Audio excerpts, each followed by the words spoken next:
അവനെ അമ്മയുടെ പോയി. എന്നാ വാ നമുക്ക് അമ്മേനെ വിളിക്കാം, പഠിപ്പിക്കണ്ടേ? അമ്മേ അമ്മേ. ആ എന്താ മോളെ? വാ പഠിക്കാലോ. എല്ലാ ഈ രണ്ട് മക്കൾ ഉണ്ടായിട്ട് നിങ്ങക്ക് ഇപ്പൊ എന്നെ പഠിപ്പിക്കാൻ തോന്നിയേ? അതിനെന്താ വാ.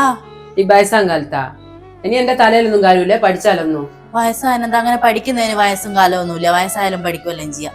വേണ്ടേ എനക്ക് അതിനൊന്നും കയ്യല്ലേ. വാ ഇനി നിങ്ങൾ പേരെഴുതാൻ പറ്റാണ്ട് ആരെ മുന്നിൽ നാണം കടണ്ടാവാ. പഠിക്കാം. ഫസ്റ്റ് നമുക്ക് അക്ഷരം തന്നെ പഠിച്ചു തുടങ്ങാതെ.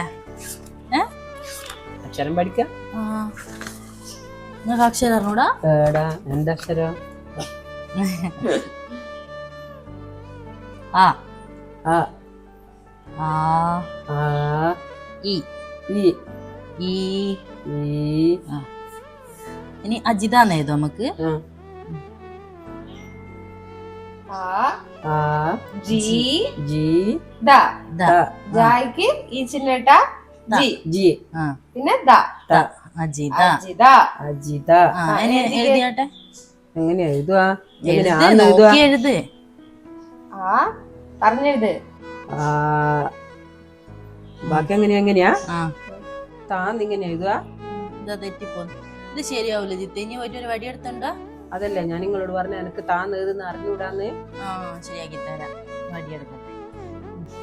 ഇങ്ങനല്ലേ മോളെ താന്ന് എഴുതുക? അങ്ങനെയല്ല, ഇത് തെറ്റല്ലേ എഴുതിയത്. അവിടെ ഞാൻ എഴുതി തന്ന നോക്കി നോക്കും. അങ്ങനെ അറിഞ്ഞൂടാ. ഇതാ കണ്ടാ ഞാൻ എഴുതുമല്ല ഇങ്ങനെയാ വരുന്നേ. ഇതുവരെ റെഡി ആയിട്ടില്ല. എന്നാച്ചു വടി. അടി വേണ എഴുതിയാട്ടെ നോക്കട്ടെ. ഇതോ താന്ന് എഴുതുന്ന തെറ്റാ. ഇനി അടിക്കുന്നില്ല, വെറുതെ അടിച്ചിട്ട് അമ്മേനെ അടിച്ചെന്ന് പറയിപ്പിക്കണ്ട. എന്നാ പിന്നെ ഒരു കാര്യം ചെയ്യാം, നമുക്ക് ഏത്തടിക്കാം.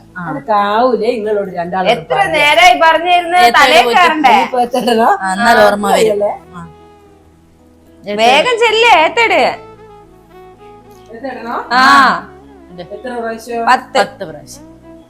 1 2 3. എനക്കിപ്പോ എന്താന്നല്ലേ ഇതെന്ന് അറിയാം. ഞാൻ നോക്കട്ടെ എഴുതാവോ നിങ്ങൾക്ക്? ഞാൻ എഴുതി നോക്കട്ടെ. ഇങ്ങനെ എഴുതിയിട്ട് ഇങ്ങനെ ആക്കിയിട്ട് ഇങ്ങനെയല്ല. അപ്പൊ അറിയാലേ കിട്ടേണ്ടത് കിട്ടിയപ്പോ. ആരേക്ക് മുന്നിൽ പേര് എഴുതാൻ പറ്റാണ്ട് നാണം കേടുണ്ടാവുക? ഇല്ല, ഇനി ഞാൻ എഴുതി വെക്കും. എല്ലാ ദിവസവും എഴുതി പഠിച്ചു നോക്കും. അജിത അജിത അജിതാണ് എങ്ങനെയാന്ന്. ഇനി ബാക്കി അക്ഷരങ്ങളെല്ലാം നമുക്ക് നാളെ പഠിക്കാം.